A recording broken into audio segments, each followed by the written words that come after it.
صباح الخير عليكم جميعا. ازيكم عاملين ايه؟ كل سنه وانتم طيبين. النهارده جايه لكم فيديو جديد. هنعمل الفطار بتاعنا النهارده مع بعض. هيكون فطار كده سهل وسريع وفطار جميل جدا باذن الله، هيعجبكم ان شاء رب العالمين. بس حبيت اخد لكم المقدمه كده من الشارع. وما تنسوش تدعوا لام وابويا بالرحمه، ربنا يرحمهم ويغفر لهم ويجعل قبرهم روضه من رياض الجنه. ام وابويا وجماعه امواتنا ان شاء رب العالمين. ايه رايكم بقى في الشارع وهو هادي وجميل النهارده؟ ما شاء الله عليه. الشجرة بتاعتنا اللي بيقف عليها العصافير اهو. الاول هروح اعمل شوية حاجات في المطبخ وبعدين نوريكم الفطار بتاعنا هيكون ايه. هيعجبكم بجد والله الفيديو النهاردة.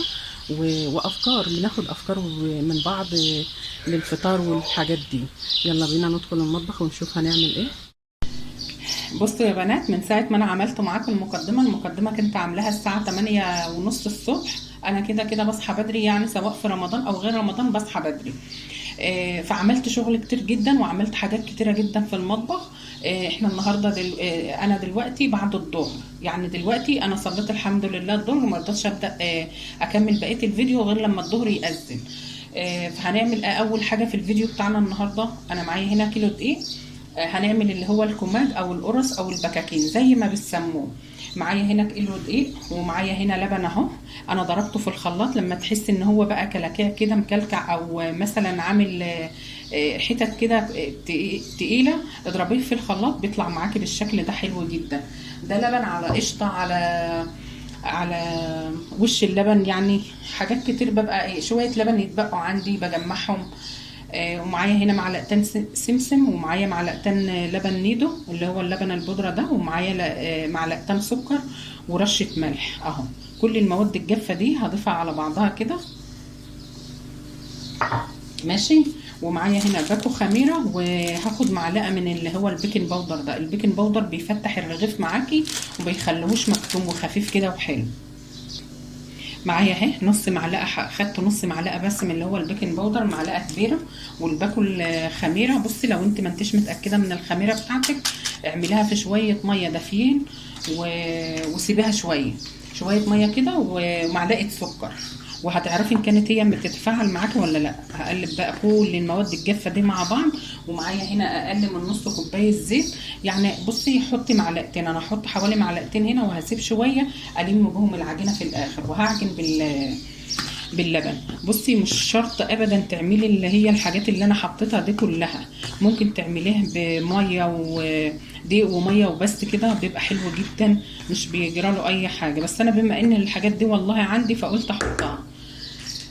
هحط الزيت بقى كده، هقلب الزيت. بصوا هسيب شويه الم بهم العجينه وهبدا بقى هعجنها واخلصها وارجع لكم ان شاء رب العالمين. العجينه هي بنات بعد ما انا عجنتها ما شاء الله عليها جميله جدا، ودهنت وشها كده دهنه خفيفه بالزيت علشان ما تنشفش معايا. هغطيها واولع الفرن البوتاجاز 5 دقايق واقوم طافيه الفرن واحطها بقى في الفرن كده تخمر علشان تخمر معايا بسرعه وما تاخدش معايا وقت. ونروح على البوتاجاز واقول لكم احنا هنعمل فطارنا النهارده. ايه رايكم بقى في المنظر ده؟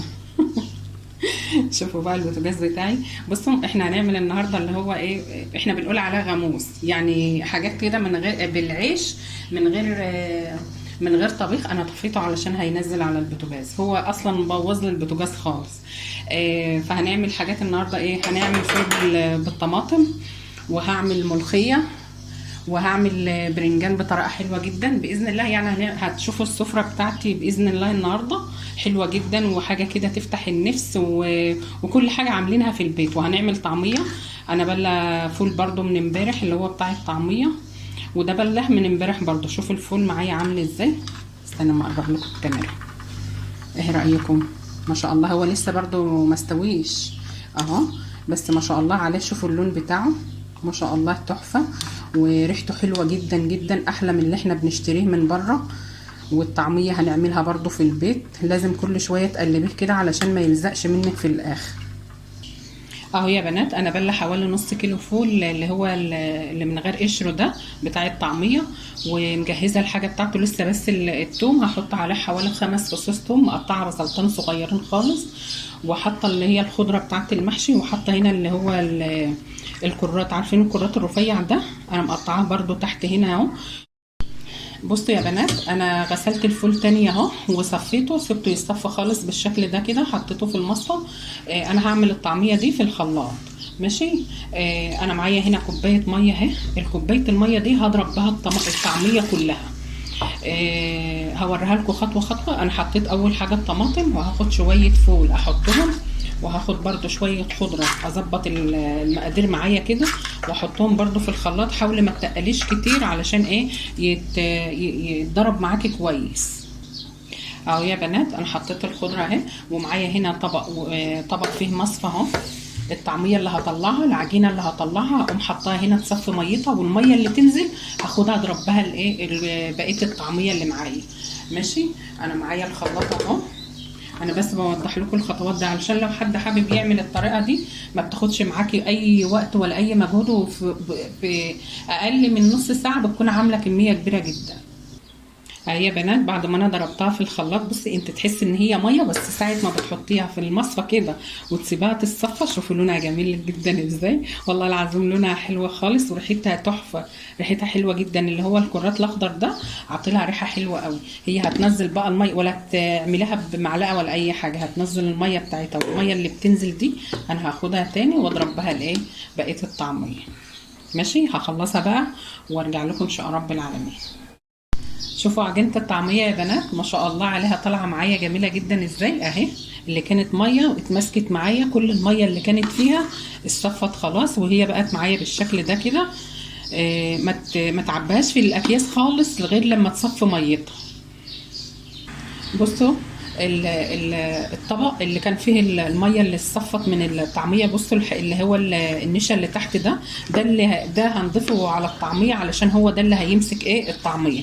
يعني الطعميه اللي في المصفى دي هنقوم قلبنا هنا بس اما تخلص ميتها خالص، وناخد النشا ده لان ده اللي هيمسك لي الطعميه باذن الله، يعني ما ترموهوش ده. والفول معايا خلص ما شاء الله. الفول اهو يا بنات، شوفوا الفول ما شاء الله عليه لونه جميل ازاي، دهب ما شاء الله عليه، الله اكبر، احلى من اللي بره 1000 مرة. كل حاجة عملناها في البيت وكل حاجة موجودة الحمد لله. حتى لو ما هيش موجودة، لو هتجيبي نص كيلو فول من ده او وربع كيلو فول من اللي هو بتاع الطعمية وهتعملي احلى فطار. بصوا الحاجة مهما تكون يعني بسيطة والله بتكون طعمها حلو، وكل لقمة بناكلها في الصحة بألف هنا. الحمد لله نحمد ربنا عليها. وهخلص بقى العجينة معايا خمرت برضه، هوريها لكم ان شاء الله.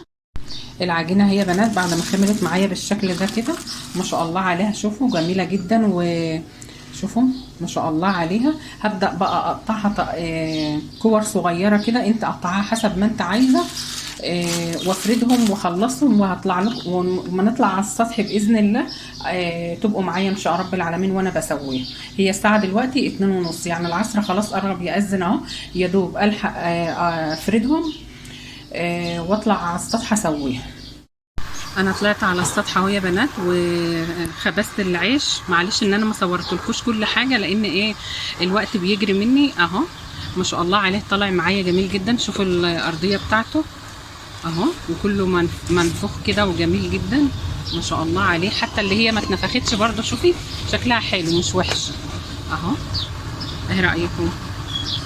حاجه سهله وبسيطه وما بتاخدش منك اي وقت اهو ولا اي مجهود. يعني ما خدوش كيلو دقيق، ممكن تعملي نص كيلو، يعني مش شرط ان انت تعملي كيلو ابدا. اهم حاجه ان هو تعملي حاجه حلوه لاولادك وكده. هخلص بقى كل الفطار وارجع لكم ان شاء رب العالمين لان الساعه دلوقتي 4:30. الفطار بتاعنا خلص اهو يا بنات ما شاء الله عليه، طالع معايا جميل جدا. ايه رايكم؟ ما شاء الله ربنا يديمها علينا نعمه ويحفظها من الزوال. فطار سهل وسريع كده وما اخدش معانا وقت. والكماك بتاعنا اهو ما شاء الله عليه طالع جميل جدا وريحته حلوه قوي قوي. وعملت هنا فول بالطماطم، ايه رايكم؟ ما شاء الله عليه. والطعميه اللي احنا عاملينها لونها جميل جدا وناشفه كده معايا ومش معجنه من جوه. لا زي الفل. وهنا عملت طبق ملوخيه ومعانا مخلل ليمون وتشكيله يعني. وهنا البرنجان عملته بطريقه حلوه قوي قوي. عملته يا دوب شوحته حاجات بسيطه كده، وعملته بالطماطم والثوم والفلفل والحاجات دي بتبقى طعمه حلو قوي. وعملت هنا طحينه اهو، وعملنا عصير فراوله وخروب. ايه رايكم؟ ربنا يديمها علينا نعمه ويحفظها من الزوال يا رب. ويا رب يكون الفيديو عجبكم، واشوفكم على خير، مع الف سلامه.